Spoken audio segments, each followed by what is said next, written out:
Good morning mga bossing. It's me again. Medyo na udtuhan tag mata kay gabi kay alas 12 naman ko kauli sa balay no kay gikan pagtrabaho.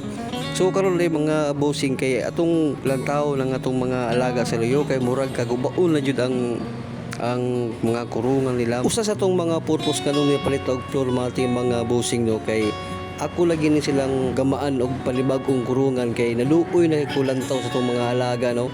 Kagubaon jud ang ilang no, kabuk ng ilalom ba mao nang kini kay nakit-an man nato ning klase nga high quality nga formatting mao atong gininayon og kanang gama no. Mao ra gyapon mga bossing ug kamo langita ra gyapon mo inani nga klase nga plastic matting para sa inyong mga alaga. Ako ra gyapon ibutang sa comment section ang ug asa ko kapalit. Ayaw mo kabala ka mga bossing no kay kani ako ang gipalitan legit jud kay ni siya kay nasulayan naman yun ako. Maong dili na ta angay mabalaka nga basin ma-scam ta kay nasulayan naman sad nako. So update na sa to ang gigamang nga kurungan no, dili ta kagama karon kay tungod kay apiki ang oras mo duty pa kog alauna mo nang sulod na pod basin ugma guro makalugar-lugar na pud ta atong tiwason jud kay para mahimutang jud ang atong mga alaga no ug para masulayan nato unsa jud kaligo ng ila ang plastic matting.